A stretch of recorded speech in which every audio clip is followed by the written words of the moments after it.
Hello दोस्तों। So finally एक historic space mission successfully complete हुआ 15 जुलाई 2025 को। जी हाँ, हम लोग बात कर रहे हैं एक्सियम 4 मिशन की, जो कि स्पेस से सेफली रिटर्न हो गया है। और इस स्पेस मिशन में एक इंडियन एस्ट्रोनॉट भी शामिल थे, ग्रुप कैप्टन शुभांशु शुक्ला, जो कि इंडियन एयरफोर्स के एक एक्सपीरियंस ऑफिसर भी हैं। उन्होंने स्पेस में ये अपना पहला मिशन कंप्लीट किया है। साथ में और भी इनके 3 एस्ट्रोनॉट्स थे, तो यू कैन सी हियर। सो अगर हम बात करें एक्सियम 4 मिशन की, तो इन्होंने इस मिशन के दौरान ISS यानी इंटरनेशनल स्पेस स्टेशन पर कई सारे इंपॉर्टेंट साइंटिफिक एक्सपेरिमेंट्स किए गए, जिनके बारे में हम डिटेल में इस वीडियो में बात करेंगे। ठीक है। सो ये स्पेस मिशन एक्सियम कंपनी है, जो कि US की एक प्राइवेट कंपनी है, एक्सियम स्पेस, और नासा की कोलैबोरेशन के साथ लॉन्च हुआ है। और ये एक इंडिया के लिए काफ़ी प्राउड मोमेंट है, क्योंकि इसमें एक इंडियन एस्ट्रोनॉट भी शामिल थे, जिनका भी हमने जिक्र किया, शुभांशु शुक्ला। उन्होंने अपना इंडिया का नाम पूरे दुनिया में रोशन किया। तो अब उनका जो वेलकम है एज अ नेशनल हीरो के रूप में हो रहा है। और ये मोमेंट हम सब के लिए काफ़ी इंस्पायरिंग है, स्पेशली उन स्टूडेंट्स के लिए जो स्पेस साइंस या एस्ट्रोनॉट बनने का ख्वाब देखते हैं। सो दोस्तों, India is rising in space exploration as well, और एक्सियम 4 मिशन ने एक नई हिस्ट्री लिखी है। तो अगर आपको भी स्पेस साइंस और टेक्नोलॉजी में इंटरेस्ट है, तो चैनल को ज़रूर सब्सक्राइब करिए। चलिए आगे बढ़ते हैं। एक्सियम 4 मिशन की अगर हम बात करें, तो ये एक प्राइवेट एस्ट्रोनॉट मिशन था। So as I told you कि ये टॉपिक डिस्कशन में है, क्योंकि अभी रिसेंटली ये जो है जो एक्सियम 4 मिशन है वो कंप्लीट हुआ है। They came back on earth on July 15 2025। So this is quite an important thing, जो कि एक स्पेस में एक इवेंट हुआ है। ये बहुत इंपॉर्टेंट है from the space technology point of view. So that's why we are discussing this thing. ठीक है। अब बात कर लेते हैं हम लोग एक्सियम 4 मिशन के बारे में। So if I talk about Axiom 4 mission, so ये एक प्राइवेट एस्ट्रोनॉट मिशन था। मतलब कि इसमें गवर्नमेंट के नहीं, बल्कि प्राइवेट कंपनी के एस्ट्रोनॉट्स गए थे स्पेस में। So it's a private space mission. ठीक है। If I write here, it is private space mission, right. And ये इस मिशन में एक US की कंपनी है, Axiom space. Okay, there is a private company Axiom space, you can see here, जिसने collaboration में जिसने कोलैबोरेट किया नासा के साथ एंड स्पेसएक्स के साथ। तो ये मिशन लॉन्च हुआ है। ठीक है। ये मिशन जो है इंटरनेशनल स्पेस स्टेशन पर भेजे गए एस्ट्रोनॉट्स का 4th मिशन था। It was a 4th mission to the ISS। So that's why इसको हम एक्सियम 4 मिशन बोल रहे हैं। So that is also important कि हम इसे why we are calling this mission as Axiom 4, because it's a 4th private astronaut mission. इस mission की अगर हम ड्यूरेशन की बात करें, तो it was a 14 day mission, right. And इसमें जो स्पेसक्राफ्ट यूज़ हुआ था, that is SpaceX dragon spacecraft. ठीक है। इसके बारे में भी हम थोड़ा अभी डिस्कस करेंगे नेक्स्ट स्लाइड में। और जो लॉन्च व्हीकल यूज़ हुआ था, it was Falcon 9 launch vehicle. और जो लोकेशन थी from where it has been launched, जहाँ से ये रॉकेट लॉन्च हुए थे, दैट इज़ नासा के कैनेडी स्पेस सेंटर फ्लोरिडा। तो you can see here, this is the picture of the Kennedy Space Center of NASA, जो कि फ्लोरिडा के अंदर है। Okay, so these are the important points which you should know about the Axiom 4 mission. तो चलिए आगे बढ़ते हैं। सो थोड़ी हम बात कर लेते हैं फैल्कन 9 की और ड्रैगन स्पेसक्राफ्ट की। तो अगर हम बात करें falcon 9, so it is a reusable launch vehicle. It is RLV basically. Reusable launch vehicle means कि इस व्हीकल को हम दोबारा से यूज़ कर सकते हैं, राइट। तो इस फैल्कन 9 में 2 स्टेज लॉन्च व्हीकल है। इसमें 2 स्टेज होते हैं। एक फर्स्ट स्टेज होता है जिसका काम होता है कि रॉकेट को अर्थ के स्पेस तक ले जाना, राइट। अर्थ को लाइक रॉकेट को अर्थ की ग्रेविटी से बाहर ले जाना। और इसका जो सेकंड स्टेज जो होता है, इसका रोल होता है सैटेलाइट को, या जो हमारा स्पेसक्राफ्ट है, इसको अर्थ के ऑर्बिट के अंदर डाल देना। ठीक है। सो दैट इज डिप्लॉय कर देना बेसिकली। ठीक है। तो it is a 2 staged vehicle.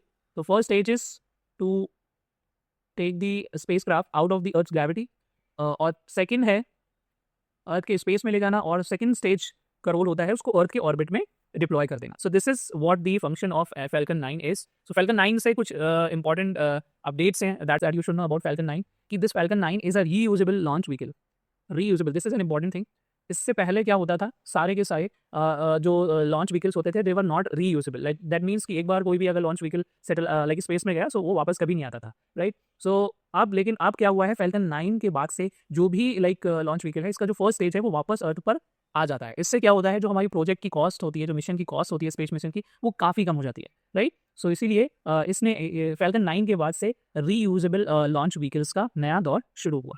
Okay, I hope you understood this thing. तो let's move ahead and let's talk about Axiom 4 missions के जो हमारे एस्ट्रोनॉट्स थे, कौन कौन एस्ट्रोनॉट्स थे, इनका एक शॉर्ट इंट्रोडक्शन हम लोग कर लेते हैं। ठीक है। तो सबसे पहला, as I told you, Shubhanshu Shukla, he was a group captain. अगर इनकी हम बैकग्राउंड की बात करें, तो ये इंडियन एयरफोर्स के एक्सपीरियंस्ड ऑफिसर हैं। He was in Indian Air Force. So and इनका भी अपनी लाइफ का ये पहला लाइक स्पेस मिशन था, जिसमें एज ए एस्ट्रोनॉट इन्होंने स्पेस ट्रैवल किया, राइट। तो ये इनके लिए काफ़ी ज़्यादा एक्सपीरियंस जर्नी रही, और एज ए इंडियन हमारे लिए भी ये काफ़ी इंस्पायरिंग था। फिर दूसरा, अगर हम बात करें पैगी विटसन की, तो ये एक्सियम 4 मिशन की कमांडर थी। She was the commander of this mission and she is from USA, right. और ये नासा की बहुत एक्सपीरियंस एस्ट्रोनॉट है, she is a very experienced astronaut of NASA. Next Poland के एक और एस्ट्रोनॉट थे जिन्हें हम स्वावोज उज़नास्की के नाम से जानते हैं। Then there is one more astronaut जो कि हंगरी से, इनका नाम था Tibor Kapu, right. So these are all 4 astronauts जो कि इस स्पेस मिशन के हिस्सा थे। और अगर हम बात करें स्वावोज उनास्की की, तो ये पोलैंड के एस्ट्रोनॉट हैं। ये यूरोपियन स्पेस एजेंसी के रिजर्व एस्ट्रोनॉट भी हैं। ये like he works as a reserve astronaut for European Space Agency, right. So this is the special feature for him. ये पोलैंड के दूसरे व्यक्ति हैं। He is the second person from the Poland who went to space, okay. और इनका background जो है वो space radiation and micro electronics में है। बात करते हैं अगर हम तिबोर कापू की, he is from Hungary as I told you. और इन्हें एक प्रोग्राम के अंडर इनको सेलेक्ट किया गया है। That program is HUNOR. HUNOR program means it is Hungarian to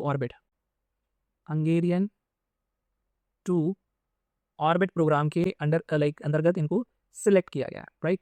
Hungary के लिए ये भी एक काफ़ी हिस्टोरिक मोमेंट था क्योंकि कई सालों बाद उनका कोई एस्ट्रोनॉट स्पेस में गया था।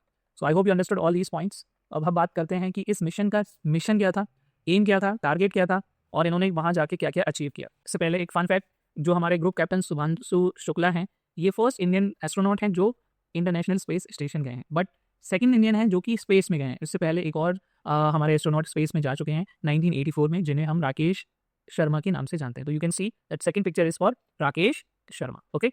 Now let's come to the key features for the Axiom 4। So Axiom 4 का जो मिशन था, द एम था, that was to realise the return to human space flight. So realise the return to human space flight for India, Poland and Hungary, all these 3 countries. तो अगर हम बात करें, ये तीनों देश हैं, इंडिया, पोलैंड और हंगरी, ये पहली बार इंटरनेशनल स्पेस स्टेशन तक अपने एस्ट्रोनॉट्स भेजने में सक्सेसफुल हुए। और ये सबसे खास बात यह है कि इन देशों के लिए ये मूवमेंट 40 साल बाद आया। लाइक ये 40 साल बाद हुआ कि कोई भी गवर्नमेंट स्पॉन्सर्ड जो है स्पेस मिशन हुआ इन कंट्रीज़ के अंदर, ठीक है। तो this is the each nations first mission to international space station and this happened almost after 40 years. अगर हम इसकी बात करें तो इस मिशन ने काफ़ी सारी एक्टिविटीज़ वहाँ जाके की। इन्होंने बहुत सारे एक्सपेरिमेंट्स किए, ऑलमोस्ट 60+ एक्सपेरिमेंट्स वहाँ पे किए, और specially including the effect of microgravity. और इन्होंने वहाँ पे फिजियोलॉजी रिसर्च भी वहाँ पे की, राइट। और बहुत सारी अर्थ ऑब्जर्वेशंस भी की, जिसमें हाई रेजोल्यूशन कैमरा से इन्होंने अर्थ की फोटोज़ वगैरह ली, जिससे एनवायरनमेंट की स्टडीज़ की जा सके। तो अभी हम इन सारे एक्सपेरिमेंट्स जो रिसर्च वहाँ पे हुई हैं, इनके बारे में डिटेल डिस्कशन करेंगे। So let's move on to the next slide. तो सबसे पहले अगर रिसर्च जो एक्टिविटी परफॉर्म इन्होंने की थी, that is crop growth. So crop growth is इन्होंने वहाँ पे क्या किया कि they study the impact of microgravity. Microgravity means कि जो माइक्रोग्रेविटी का क्या इम्पैक्ट पड़ता है डिफरेंट क्रॉप्स पर। तो इसके लिए ये यहाँ से इंडिया से 6 डिफरेंट टाइप्स के क्रॉप्स सीड्स लेके गए थे वहाँ पे, और उन्होंने वहाँ पे देखा कि क्या बिना ग्रेविटी में भी हम क्रॉप्स को ग्रो कर सकते हैं या नहीं, राइट। सो अगर मैं बात करूँ माइक्रोग्रेविटी की, सो माइक्रोग्रेविटी इज अ कंडीशन जहाँ पे ग्रेविटी लगभग 0 हो जाती है, जैसा कि स्पेस में होता है। तो this experiment was to see the future scope of space farming. This is very important term है। सो जो एस्ट्रोनॉट्स हैं, जो साइंटिस्ट हैं, they are working on the space farming, कि क्या हम स्पेस में फार्मिंग कर सकते हैं या नहीं, सो दैट कि जो एस्ट्रोनॉट्स हैं उनकी जो फूड है, जो लाइफ सपोर्ट की जो खाने की जो प्रॉब्लम है, दैट कैन बी रिजॉल्व, ठीक है। तो ये एक मेन पर्पज था इन क्रॉप्स को ग्रो करने का वहाँ पे। Then second experiment was about the cyanobacteria study. तो in this study what they studied the growth and behaviour of the cyanobacteria, क्योंकि इट इज़ वेरी इंपॉर्टेंट, जो कि हमें लाइफ सपोर्ट सिस्टम्स में काम आ सकते हैं। So they wanted to learn that how the cyanobacteria is trying to survive in those extreme conditions. तो ये हमारे लिए काफ़ी लाइफ लर्निंग लेसन हो सकता है। अगर हम साइनोबैक्टीरिया की बात करें तो it is a kind of aquatic bacteria जो कि पानी में पाया जाता है। इसकी स्पेशलिटी होती है कि इट कैन डू फोटोसिंथेसिस, और ये ऑक्सीजन भी प्रोड्यूस कर सकते हैं और कार्बन डाइऑक्साइड को एब्जॉर्ब कर सकते हैं। तो साइनोबैक्टीरिया का स्पेस में क्या यूज़ है, तो दैट इज कि we can use those bacterias to produce the oxygen, क्योंकि जो the main problem in space is we don't have oxygen there, right, we don't have atmosphere there. तो oxygen के लिए अगर हम कुछ ऐसा सिस्टम बना सके कि oxygen is being continuously supplied, so that we can do. So cyanobacteria can help in that, oxygen they can produce and carbon dioxide they can remove, और बायो वेस्ट रिसाइकिल करने के काम में भी ये आ सकते हैं, राइट। अगर इनके साइनोबैक्टीरिया की अगर हम बात करें तो एक फैक्ट है ये कि जो साइनोबैक्टीरिया है, they are now being used as biofuel and also in some food supplements. So that is something special about these cyanobacteria. Okay. Now moving on to the next point is the space microalgae. तो space में इन्होंने microalgae के genetic और metabolic activity को compare किया कि on earth and as well as on space, कि अगर हम इसकी जो मेटाबॉलिक एक्टिविटी है या जेनेटिक एक्टिविटी है जो अर्थ पे जैसी है और ग्रेविटी लाइक स्पेस के अंदर उसकी क्या ये एक्टिविटीज़ कैसी हैं। सो इन दोनों को इन्होंने कंपेयर किया कि इज देयर एनी डिफरेंस या सेम रहता है। सो ये इनके साथ भी यही बात है कि they can also do photosynthesis, और द गुड थिंग इज कि they are highly nutritious.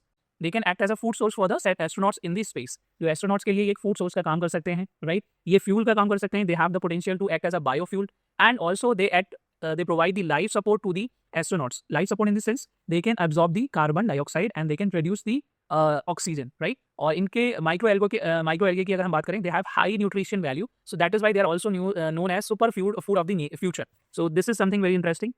If they ask you which of the following is known as the super food of the future, so you can say it is space, it is microalgae. Okay, this is super food of the future, right? चलो आगे बढ़ते हैं, let's move ahead and let's discuss the other research which was conducted in the space. So it is myogenesis. Myogenesis is what? Muscle loss in space. आपने पढ़ा होगा space में microgravity के effect से जो मसल्स होती हैं वो वीक होने लगती हैं, लूज होने लगती हैं।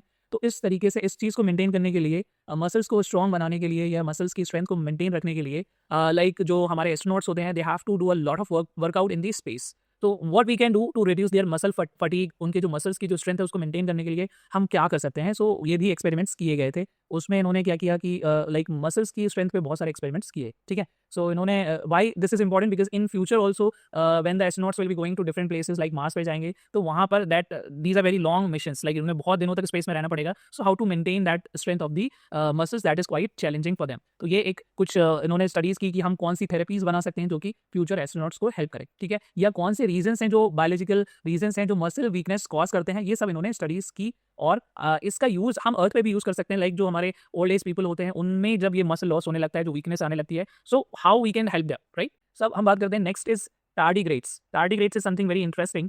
This picture is for tardigrade only that you can see in this slide. Tardigrades की अगर हम बात करें तो इन्हें वाटर बेयर्स भी कहते हैं। These are also known as water bears, right.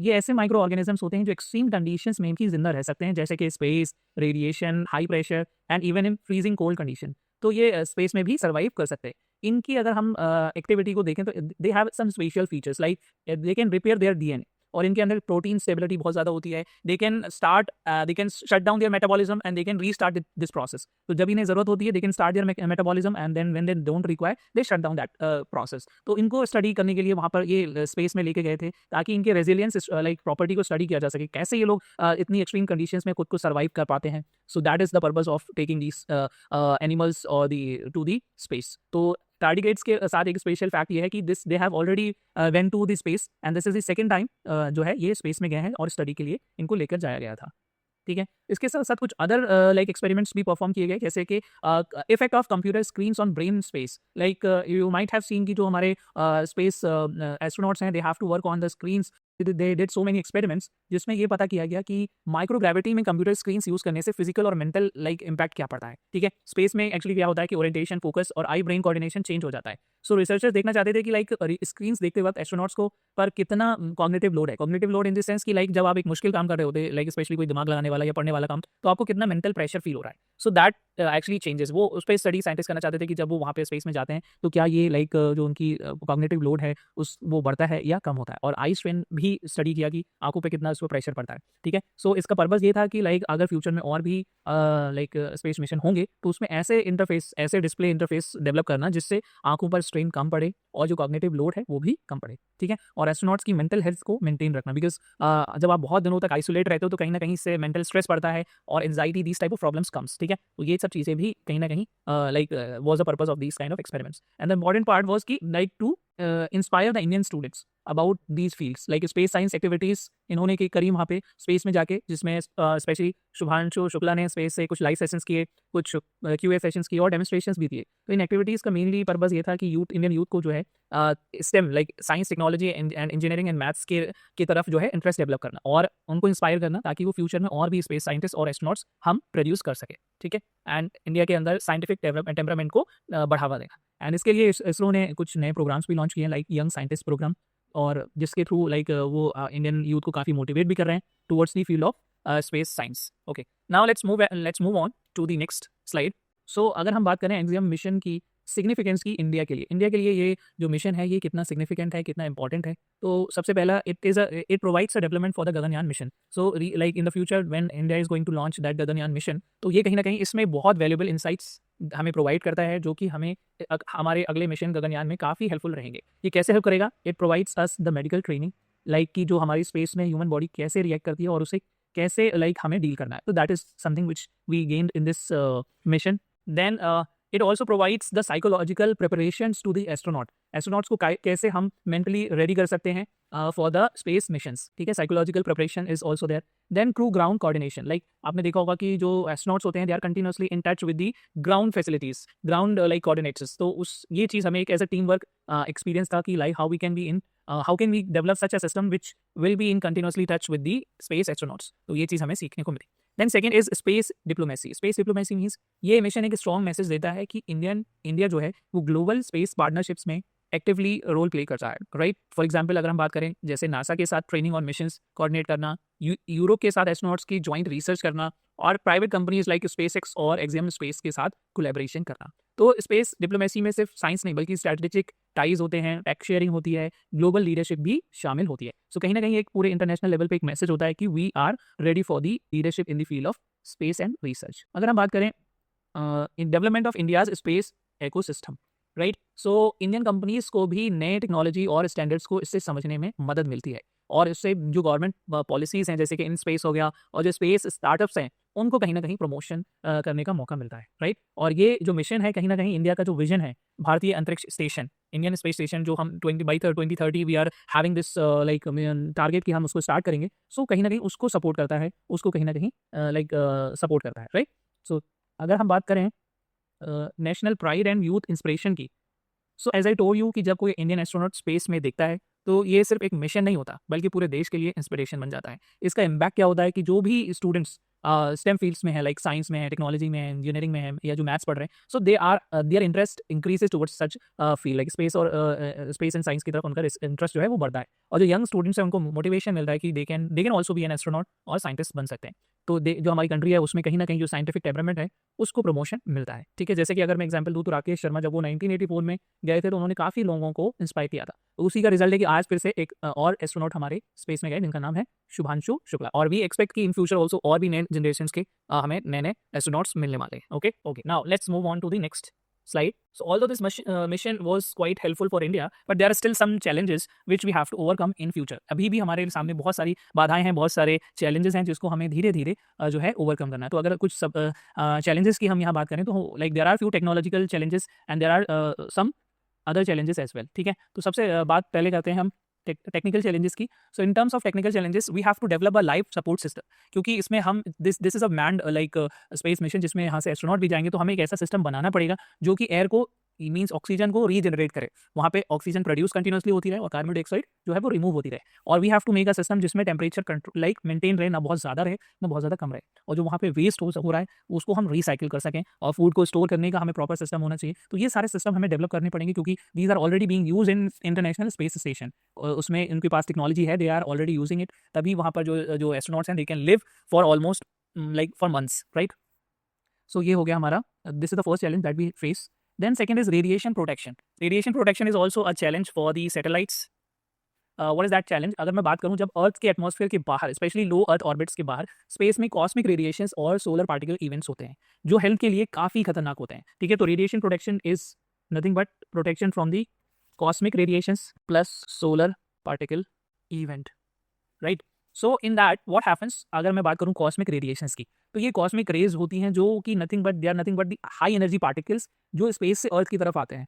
तो ये पार्टिकल्स मोस्टली प्रोटॉन्स होते हैं या अल्फा पार्टिकल्स, ठीक है। तो इसके लिए, इनसे बचने के लिए स्पेसक्राफ्ट को ऐसे मटेरियल से बनाना चाहिए जो रेडिएशंस को ब्लॉक कर सके, राइट। और अगर हम बात करें कॉस्मिक रेज की तो उसमें 100 टाइम्स ज़्यादा रेडिएशंस होते हैं as compare to earth surface. Like जब ये रेडिएशन अर्थ पे आते हैं तो इनकी जो इंटेंसिटी है वो ऑलमोस्ट 100 टाइम्स कम हो जाती है, but when they are in the space तो ये 100 गुना ज़्यादा स्ट्रॉन्ग होते हैं। सो इसलिए हमारा जो सैटेलाइट है, सॉरी जो हमारा स्पेसक्राफ्ट है, that should be protected from such radiations ताकि वो खराब ना हो जाए, ठीक है। अब बात करते हैं spacecraft re entry and thermal protection.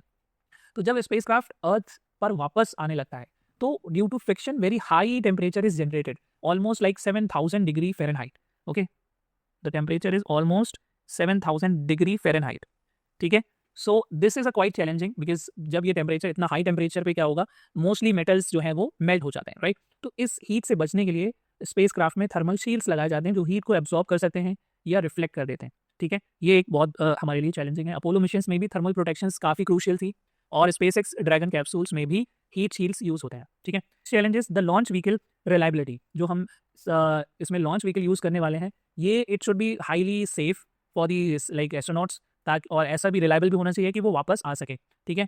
तो रॉकेट्स को बहुत ज़्यादा स्ट्रिक्टली सेफ्टी स्टैंडर्ड्स को फॉलो करना पड़ता है, ठीक है। इसमें कंट्रोल एसेंट मीन्स जो रॉकेट है वो सेफली जाएगा ऑर्बिट तक। अगर कुछ भी गलत होता है तो मिशन को तुरंत अबॉर्ट करना पड़ेगा। So we should have a proper abort system, ताकि अगर कुछ भी हमारे प्लान के हिसाब से नहीं होता है तो that we can cancel the mission at any time and the astronauts can come back to earth safely, right. और उस लाइक लॉन्च व्हीकल में रीयूजेबिलिटी भी होना चाहिए, लाइक कि हम उस रॉकेट्स के कुछ पार्ट्स को यूज़ कर सकते हैं इन फ्यूचर ऑल्सो, राइट। तो SpaceX Falcon 9 is the best example for reusable rockets, ठीक है। And as I told you, ये मिशंस बहुत ही कॉस्टली होते हैं क्योंकि इसमें दीज आर मैन्ड मिशंस, इसमें एस्ट्रोनॉट्स भी जाते हैं, राइट। तो इसमें स्पेशल लॉन्च, इसके लिए स्पेशल लॉन्च पैड चाहिए, फिर टेस्टिंग फैसिलिटीज़ चाहिए होती हैं, फिर ग्राउंड ट्रैकिंग स्टेशंस बनाने पड़ते हैं फॉर कंटिन्यूअस कम्युनिकेशन, फिर इनके लिए हमें प्रॉपर ट्रेनिंग भी देनी पड़ती है, एडवांस ट्रेनिंग सेंटर बनाए जाते हैं फॉर दी एस्ट्रोनॉट्स, ठीक है। अगर मैं बात करूँ, एक सिंगल मैन्ड स्पेस मिशन जब किया जाता है तो उसके लिए भी almost more than thousands crores like budget होता है, ठीक है। Next is training and the selection of astronauts. Astronauts का selection is also a very tough thing for such missions, क्योंकि फर्स्ट ऑफ ऑल जो हमारे एस्ट्रोनॉट है, he has to be physically fit. उनका फिजिकली फिट होना बहुत important है, right. इनको साइकोलॉजिकली ट्रेन करना, कैसे वो आइसोलेशन में रहेंगे, how to manage themselves in microgravity, right. ये सब चीज़ें उनको ट्रेन करना इज़ क्वाइट चैलेंजिंग। और टेक्निकल ट्रेनिंग भी दी जाती है कि स्पेसक्राफ्ट के ऑपरेशंस को कैसे मैनेज करना है, इमरजेंसी प्रोटोकॉल्स को कैसे फॉलो करना है, राइट। और साइंटिफिक एक्सपेरिमेंट्स भी उन्हें जाके करना है। So it is a kind of like उन्हें पूरी चीज़ें समझाई जाती हैं, all the activities they have to perform. उन्हें खुद को भी अपने आप को लाइक मैनेज करना है, खुद को भी संभालना है, स्पेसक्राफ्ट को भी संभालना है, plus they have to perform the experiments also. So it is not like कि उनका कुछ वहाँ पे बहुत सिंपल से जाएंगे, एक्सपेरिमेंट्स करके आ जाएंगे। This is quite challenging thing, ठीक है। तो बहुत ईजी नहीं है, right. So next if I talk about is the conclusion. अगर हम बात करें इस मिशन की एज अ कंक्लूसिव बात, तो ये एक्सपेरिमेंट बहुत इंपॉर्टेंट था learning and development like point of view से। हमें बहुत सारी चीज़ें जो है सीखने को मिली, that is going to help us in Gaganyaan mission also. So first of all is की लाइक ये हमारे टेक्नोलॉजी को कहीं बहुत बूस्ट करता है, राइट। एग्जाम 4 के थ्रू इंडिया ने नासा और प्राइवेट कंपनीज जैसे स्पेसएक्स और एक्सिम स्पेस के एडवांस स्पेस टेक्नोलॉजीज को समझने और इंप्लीमेंट करने का हमें एक्सपीरियंस मिला, राइट। तो इस मिशन से हमें कई सारे सिस्टम्स जैसे लाइक जो कि हमारे अभी हमारे लिए चैलेंजेस हैं, like life support system, spacecraft operations और सेफ्टी प्रोटोकॉल्स को हमने बहुत क्लोजली स्टडी किया, और जो कि हमें गगनयान मिशन में काफ़ी लाइक हेल्प करने वाले हैं। तो इसमें हमने बहुत सारी लाइफ लाइक लर्निंग लेसन्स लिए, और जो कि हमें आने वाले मिशन में काफ़ी हेल्प करेंगे, ठीक है। देन ह्यूमन कैपिटल डेवलपमेंट, इसमें हमने ग्रुप कैप्टन सुभांशु शुक्ला जैसे एस्ट्रोनॉट्स जिन्होंने इंटरनेशनल ट्रेनिंग और स्पेस फ्लाइट का एक्सपीरियंस लिया, अब वो इंडियन एस्ट्रोनॉट्स के लिए एक इंस्पायरिंग चीज़ है, और वो उन्हें ट्रेन भी कर सकते हैं, राइट। जो हमारे फ्यूचर एस्ट्रोनॉट्स होंगे उनको उनके साथ अपना एक्सपीरियंस शेयर कर सकते हैं, so that they can also be mentally prepared कि वहाँ पे क्या क्या चीज़ें हमें ख्याल रखना है, कैसे अपनी हेल्थ मेंटेन रखनी है, कैसे अपनी फिटनेस को मेंटेन रखना है, कैसे हमें इमरजेंसी प्रोटोकॉल्स को फॉलो करना है। So that can also be an added advantage. अगर हम बात करें इंफ्रास्ट्रक्चर डेवलपमेंट की, so like I told you कि जो हमारा ये मिशन है इसके लिए हमें बहुत स्पेशल टाइप के स्पेसक्राफ्ट चाहिए। तो कहीं ना कहीं हमें ये इस मिशन के थ्रू हमें ये चीज़ हमें सीखने को मिली कि how to develop such spacecraft जो which can survive, which can sustain in such extreme conditions, ठीक है। तो इंडिया ने भी अपने स्पेस मिशन कंट्रोल सेंटर्स बनाना स्टार्ट कर दिया है, training facilities and space research labs को अपग्रेड करने का काम शुरू कर दिया है, राइट। तो चलिए आगे बढ़ते हैं। सो दोस्तों, आज के लिए एग्जाम 4 मिशन में इतना ही। और इस मिशन ने कहीं ना कहीं ये साबित कर दिया कि जब आपके इरादे मजबूत हों तो मंजिलें आप अपने आप हासिल हो ही जाती हैं। तो भारत का जो स्पेस प्रोग्राम है आज की दुनिया में, मुझे उम्मीद है कि वो बहुत आगे जाने वाला है, और it is just a beginning, many things to come in future. So इस सिचुएशन में एक शेर मुझे याद आता है, दैट इज़ मंजिल उन्हीं को मिलती है जिनके सपनों में जान होती है। मंजिल उन्हीं को मिलती है जिनके सपनों में जान होती है, पंखों से कुछ नहीं होता, हौसलों से ही उड़ान होती है, राइट। सो आइए हम अपनी ज़िंदगी में ऐसे जज्बे और हिम्मत लाएं ताकि हम अपने देश और अपने ख्वाबों को आसमान तक ले जा सकें। अगर आपको ये वीडियो पसंद आया है तो लाइक और सब्सक्राइब करना मत भूलिएगा। मिलते हैं अगले वीडियो में, तब तक के लिए bye bye, take care, thank you.